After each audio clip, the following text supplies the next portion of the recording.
Muy buenos días. Todos hemos pasado o vamos a pasar por un tiempo difícil en nuestras vidas, tarde o temprano. Me refiero a un tiempo que nos puede llevar a la desesperación si no tuviéramos cómo resolver el problema, o nos podría llevar a la desesperación si no tenemos ninguna idea de cómo resolver el problema. Algo que nos inquieta, algo que nos amenaza, de manera que sentimos atribulados y hasta preocupados. En tal situación, cuando nos parece que los problemas nos tienen arrinconados en un callejón sin salida, ¿a qué vamos a acudir? O mejor dicho, ¿a quién podemos acudir? La falta de recursos nos puede poner en una situación en que sentimos que tenemos la espalda contra la pared. Por ejemplo, el banco no nos quiere prestar y nunca quiere prestar al que no tiene fondos ni algo seguro. Es posible que tanto nuestros familiares como los amigos no están en condiciones de ayudarnos tampoco. Y peor el caso, si tienen, pero no nos quieren prestar, no nos quieren ayudar. Claro que hay gobiernos que prometen ayudarnos, pero lo hacen verdad. ¿Y hasta cuál punto? Una caída de salud nos podría debilitar de manera que nos parece que no hay remedio alguno. Si los médicos dicen que no hay ni medicina ni tratamiento que pueda ayudar, que pueda dar con la enfermedad que tenemos, ¿a quién podemos acudir? ¿A quién podemos acudir? O puede ser posible que se nos presenta una situación emocional, un tremendo problema. La persona que nos juró ante la presencia de Dios, yo te amaré por siempre, nos llega y nos dice, ya no te amo. Wow, qué choque. Dicen, se me enfrió mi amor y ya no quiero estar contigo. ¿A qué vamos a acudir? ¿A quién podemos acudir? ¿A un abogado? ¿Un consejero psicológico? ¿Al pastor? ¿Cómo se sana esa herida? ¿A quién se puede acudir? Nuestra vida nunca es como un superpista, una autopista que no tiene ni baches ni desvíos, no tiene impedimentos ni obstáculos. Te pongo como ejemplo a un amigo de Sosúa, de la República Dominicana. Era y es un hombre exitoso en todo lo que hace. Cuando inauguraron la Unión, el aeropuerto de Puerto Plata, el primer avión que se aterrizó en el nuevo aeropuerto era un avión que mi amigo había fletado para traer ganado, es decir, un avión lleno de vacas. Él criaba puercos, criaba vacas, tenía un rancho que en finca, tenía todo de primera calidad, con casa, con carros, con muy buena situación, todo bien cómodo. Pero de repente el hijo mayor, como la manzana de su ojo, dijo que aunque solo tenía 12 años, era tan gran pelotero de campo corte que los escuchas lo estaban viendo diciendo, este sí, va a haber un día que va a las grandes ligas, es muy bueno. Pero de repente le dio un dolor de cabeza que no tenía remedio. Y con apuros, el amigo le montó en un avión y le llevó a San Juan, Puerto Rico. Ahí buscó los mejores cirujanos en todo el Caribe y lo operaron. Cuando operaron y encontraron que tiene un tumor que había invadido la cabeza de tal manera que no había remedio. Duró una semana y se murió. Ahora, ¿a qué podía haber acudido ese amigo? ¿A quién podría haber acudido ese padre? Hay situaciones y condiciones que tenemos que enfrentar que no tienen solución, no tienen remedio humano. La Biblia sí ofrece una solución, un remedio que no falla y no le falla a nadie. Entonces, vamos a ver lo que la Biblia dice. Cuando la Biblia sí contesta la pregunta, ¿a quién podemos acudir? El profeta Isaías en capítulo 32, versículo 2, escribió el siguiente texto.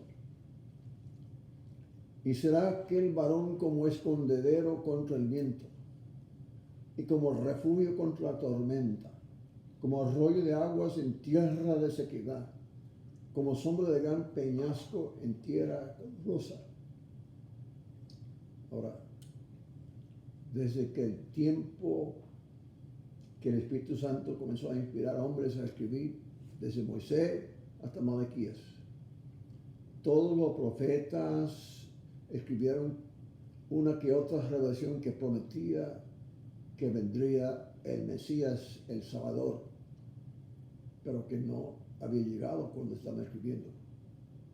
Uno de ellos, el profeta Isaías, logró resumir toda la profecía de los demás en una sola oración. Esa oración nos dice, un hombre será. Esa oración dijo simplemente, un hombre será. Es obvio porque dijo será, porque no había llegado todavía. Estaba hablando y escribiendo de un Mesías en el futuro. En verdad, todos los profetas, en maneras diversas, distintas, pero coordinadas, decían, un hombre será. Pero un día en la historia, buena noticia, hace más de 2000 años el Mesías, el Salvador, llegó. Y uno de sus primeros discípulos, Juan, escribió un testimonio inspirado por Dios y dijo lo siguiente: el Verbo se hizo hombre y habitó entre nosotros, y nosotros fijamos nuestra vista en su gloria, gloria como la gloria del unigénito Hijo del Padre Celestial. El Hijo era lleno de gracia y de verdad. De ese punto, la historia en adelante, nadie ha vuelto a escribir el hombre será, porque ya pueden ver al Mesías, al Salvador, y decir el hombre ya es. Ahora, para que se cumpliera el plan de Dios y para que se cumplieran todas las profecías de los profetas, ese hombre, el Dios encarnado, tenía que morir en una cruz, resucitarse y ascender al cielo, a la mano derecha de su Padre Celestial. La pregunta, ¿a quién puedo yo acudir?, tiene la misma respuesta que un cántico viejo cuyo refrán decía: ¿a quién iré? ¿O a quién iré? ¿A quién iré sino a Jesús? Él me salvó y mi alma transformó. ¿A quién iré sino a Jesús? Ahora, el texto de hoy nos explica claramente por qué podemos acudir a Jesús. Vuelvo y digo, el texto de hoy nos explica claramente por qué podemos acudir a Jesús. Con permiso.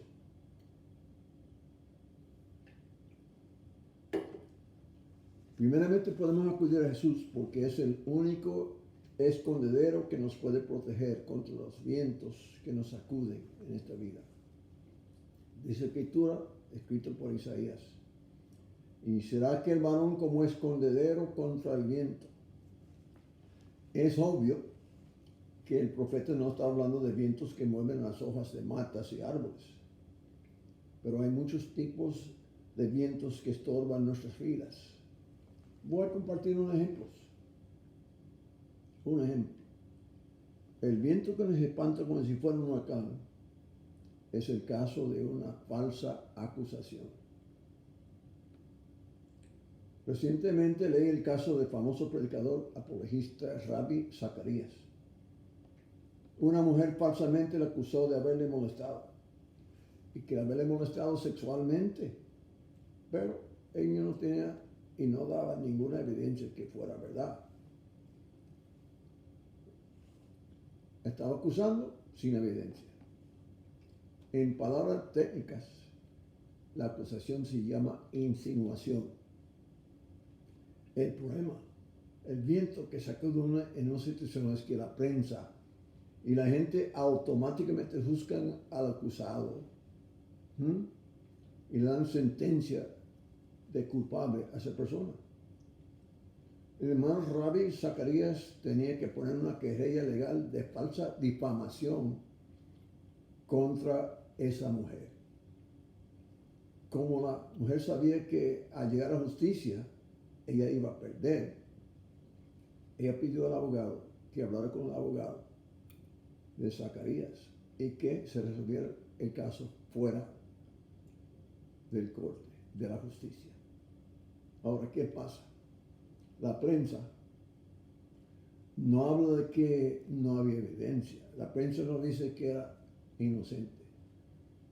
Hace solamente hincapié en de que había acusación, como si fuera él culpable. Era inocente. La prensa no ha llegado a publicar la verdad de lo que pasó, porque no saca gana ni gala de que fuera inocente, porque lo era. Ahora, comparto dos ejemplos de mi propia vida personal.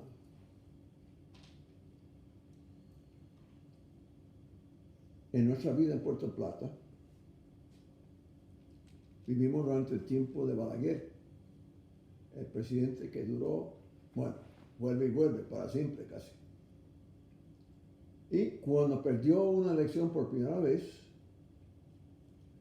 la cruzada de amor que dirigía su hermana Emma Balaguer quedó sin fondos, porque aunque supuestamente era una entidad, organización privada, realmente era el gobierno que suplía los fondos. Esa fundación humanitaria decidió regalarle a la primera iglesia bautista un edificio con tal de que nosotros comenzáramos una escuela primaria en ese lugar. Lo hicimos. Y contratamos a un señor para que él limpiara y cuidara a la escuela después de las clases. Pero ese señor abusó de su puesto. Metió su familia, sus muebles en la escuela y convirtió una aula de la escuela en su propia casa. Yo le pedí que saliera, que no era posible dar ninguna clase en la aula llena de muebles y otras cosas personales. No era buena situación. Él no solamente rehusó salir, sino que también puso un candado nuevo a la puerta de manera que nadie pudiera entrar sin su permiso. Entonces, ¿cómo se va a resolver tal caso? Bueno, yo esperé hasta que él y su familia estuvieran fuera de la escuela, busqué a un carpintero y salimos a resolver el problema. Tumbamos la puerta, hicimos una nueva puerta y pusimos nueva puerta y pusimos nuevo candado. Sacamos todos los muebles de ese señor a la calle y arreglamos todo por dentro para que se pudiera tener clases de escuela de nuevo. Es lógico. Era escuela, no era casa. Bueno, ¿qué hizo el hombre? Fue directamente a la emisora. Y la noticia de la emisora salió lo siguiente. El hermano Pablo tumbó la puerta de la casa del hogar de un señor muy pobre y sacó todos sus muebles a la calle. ¡Wow! ¡Qué noticia! Que sale a mediodía. Y cuando oí esta noticia, ven acá, ¿qué pasó? Que dijo que yo había dejado a un hombre pobre, totalmente desamparado, que lo había botado de su casa. Bueno, en fin, lo que estaba diciendo la emisora, hermano Pablo es un abusador. Bueno, yo conocía casi todo el mundo en Puerto Plata. Entonces yo bajé a la emisora para hablar con el locutor. Yo le expliqué el caso Y yo le digo, ay, hermano Pablo, perdóname, yo no sabía que era escuela, que el hombre se había metido ilegalmente.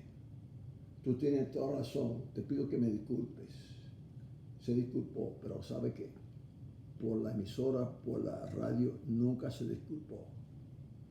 Se quedó la noticia tal como el hermano Pablo es abusador con una falsa acusación. Hace años atrás, casi 8, me sucedió un problema peor. Un día cuando estaba dando clases de español como sustituto por una profesora de español,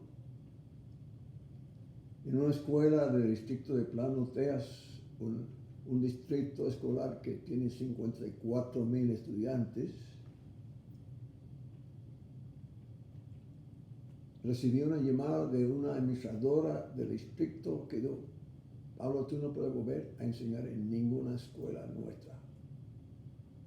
Tú estás suspendido y te hemos reportado al Estado para ver si te pueden cancelar tu certificado de profesor.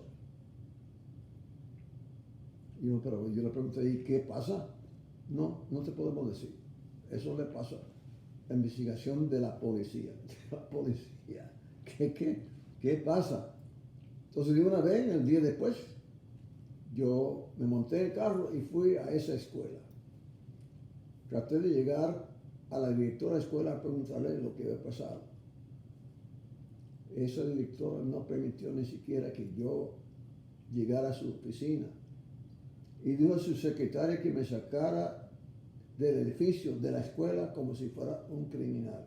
Bueno, ya sí, estaba bien asustado, porque no tenía ninguna idea. Y de día y de noche yo me preguntaba, ¿y qué hubiera hecho yo para causar un problema tan grande? Y eso pasó en febrero, y no supe nada hasta mayo. Mientras tanto, todo el mundo me aconsejaba que buscara abogado.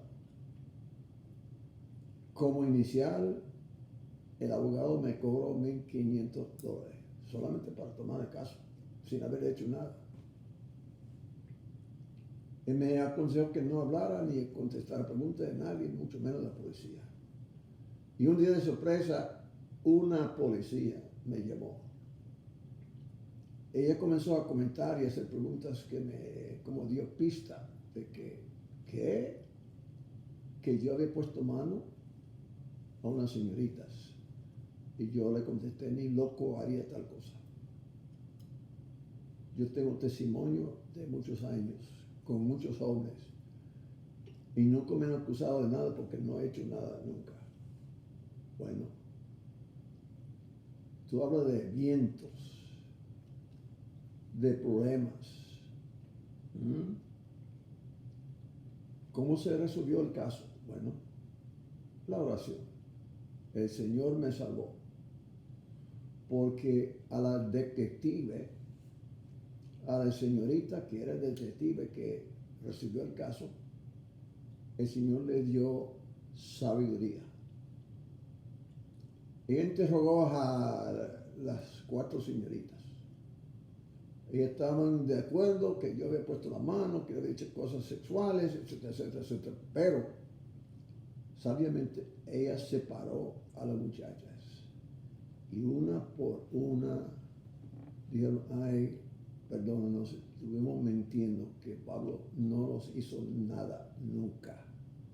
Que no he puesto la mano, que no había dicho nada. ¿Qué pasa? Que ellos estaban en una clase que yo estaba enseñando. Y después de la clase se quedaron charlando, hablando,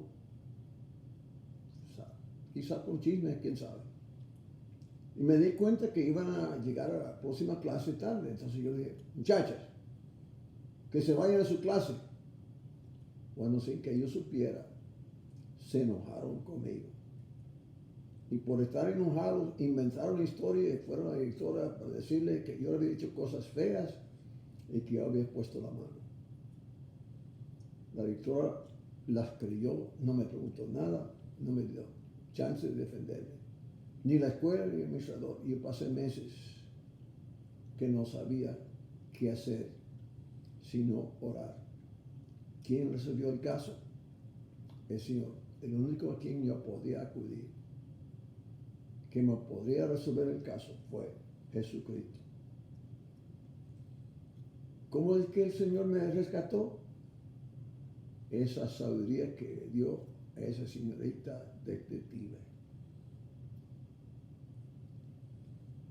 Para peor caso, el distrito nunca se vio obligado a decir nada, pero por fin tenía que declararme inocente por la evidencia. Ahora, ¿qué es un bien total? ¿Alguien te ha acusado falsamente? ¿De chisme han dicho algo de ti que no es verdad? ¿Ha entrado en problemas que no parecen tener soluciones? ¿A quién puedes acudir? ¿A quién podía yo haber acudido? Yo fui un abogado. Por famoso que fuera, por relaciones que tuviera, por conocimiento legal que tuviera, no había nada que él pudiera haber hecho. Cuando yo oré, cuando yo acudí al Señor, me contestó. Me protegió del viento de falso testimonio. Lo mismo que le pasó a Rabbi Zacarías. Cuando un viento está estorbando a tu vida, yo recomiendo a Jesús. Es el único que puede ser tu escondedero y protegerte. Ahora el texto de Isaías nos revela una segunda razón por la cual podemos acudir a Jesús. Dice Isaías, podemos acudir a Jesús porque Jesús es el único refugio seguro en tiempo de tormentas. Y será aquel varón como refugia contra la tormenta. Hay que recordar que el profeta no era meteorólogo, no era vendedor que estaba vendiendo casas a prueba de tormentas. Él estaba anunciando que vendría uno que nos puede proteger y ayudar en tiempos de tormentas emocionales, tiempos de tormenta espiritual, tiempos de tormentas relacionales. Ahora, si hay un factor de las tormentas que hay que reconocer, no siempre nos advierten que viene. En un abrir y cerrar de los ojos están encima de nosotros. Voy a poner el ejemplo. Como entrenador de baloncesto, nosotros fuimos al estado de Washington y comencé mi primer empleo como entrenador de baloncesto y de fútbol americano. El 12 de octubre de 1962 era un viernes. A mí me tocaba salir en la noche a ver un partido de otro equipo para servir como espía, que el espionaje es legal. Se hace, todos los equipos lo hacen, para anotar todas las jugadas de los dos equipos, etcétera, etcétera, etcétera. Entonces yo llegué a casa a prepararme para salir, para que dicen, no salga por ahora, porque dicen que viene un viento fuerte. Bueno, llegué a la casa a las 4, a las 5 llegó el viento y comenzó a rugir como un león. Ahora, en ese estado nunca había habido ningún huracán. Hay en la costa sí hay tormentas, pero los vientos que llegan ahí llegan del este y nunca pasan de 50 a 60 kilómetros por hora, mucho menos de eso de millas. Esa tarde los vientos pasaban de 110 millas por hora. Eso quiere decir como 180 kilómetros por hora. Más de los vientos del huracán Georges que sacudió a la República Dominicana en 1998.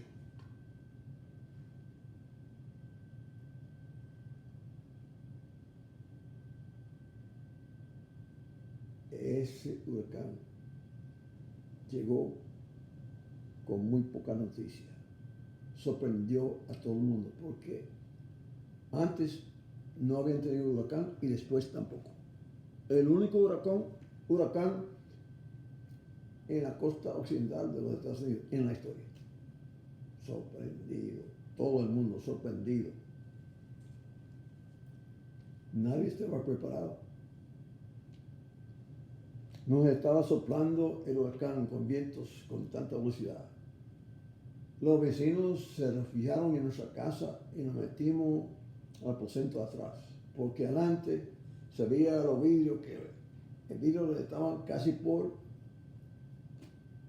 romper. 2 horas pasamos por ese susto tan grande, con un huracán muy fuerte, sin haber previsto ninguna preparación. A las 7 se nos fue y estuvimos ya pasando por calma. Bueno, los partidos de fútbol comenzaban a las 8 y a mí me tocaba ser como espía, llegar de espionaje. Entonces me monté en mi carro y salí pensando que iba a llegar a un partido de fútbol. Ay, pero qué bobo que soy yo. No había con qué ni cómo caminar más de 200 metros. ¿Sabe por qué? Te recuerdo una cosa. Los árboles somos como pinos. Y los pinos tienen tronco, el diámetro de 4 a 6 pies. De 6 pies y tienen altura de hasta 250 pies. Son grandes, grandes, grandes esos árboles. Entonces, se habían tumbado muchos. Tuve un vecino que tenía casa de 2 plantas. Cayó un árbol y partió la casa en 2. Un momentico, Peggy Sue. Se me perdió mi ayudante porque la perra quiere gritar. Discúlpalo. Entonces, cuando salimos a ver, esa casa estaba partida en 2. Y esa misma gente habían dejado un carro en parqueo adelante y cayó otro árbol y lo aplastó completamente. Un huracán que nos sorprendió. Después de ese huracán pasamos una semana entera sin luz. El Señor me estaba preparando para subir en la República Dominicana, seguro. No se dio clase por una semana. Todo el mundo tenía que salir a reparar casas, a remover todos los árboles en las calles, etcétera, etcétera, etcétera. Un desastre. Pero nadie sabía que venía ese huracán. Y nosotros, ¿quién nos protegió? Cuando pasó tanto a tantas casas y a tanta gente, a nosotros que estuvimos en una situación difícil, Dios nos protegió y a nuestra casa no pasó casi nada. Oramos y acudimos a Jesús. Había soplado por 2 horas y no nos pasó nada. Ahora, a menudo las tormentas de la vida nos sorprenden. Yo recuerdo muy bien a un hermano de Santiago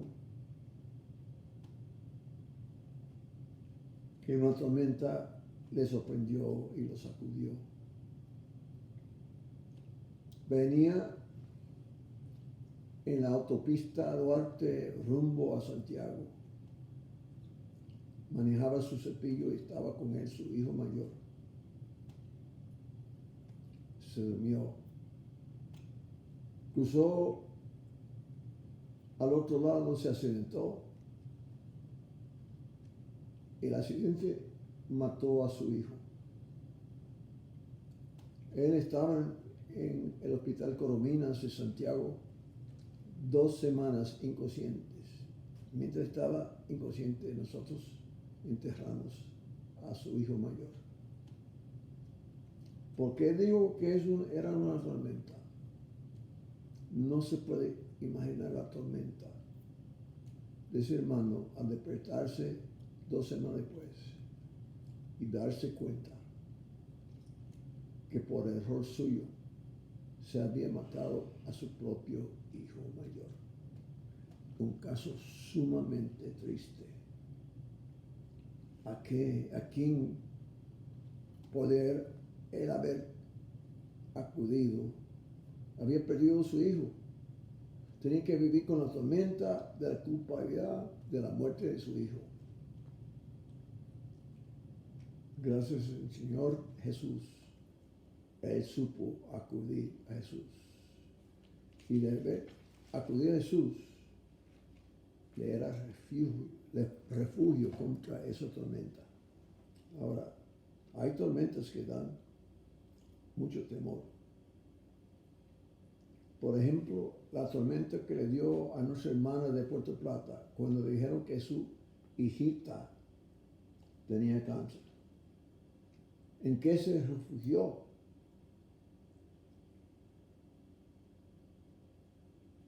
¿Dónde encontró respuesta? Bueno, ella se refugió en Cristo.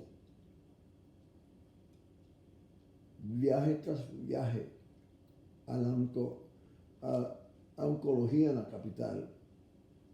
Llevaba a su hija para que le dieran quimioterapia. Sabemos bien porque cada vez que iba a la capital se quedaba en casa con Peggy y yo. Una y otra vez, año tras año. Pero ¿sabe qué? Dios le contestó y salvó su vida. Y esa joven es grande y madura. Y es linda, señorita. Acudió a Jesús. ¿Y cómo controló la madre sus emociones? ¿Cómo logró que sus preocupaciones no le dominaran? Qué tremendo testimonio. Ahora esa hija es joven, alta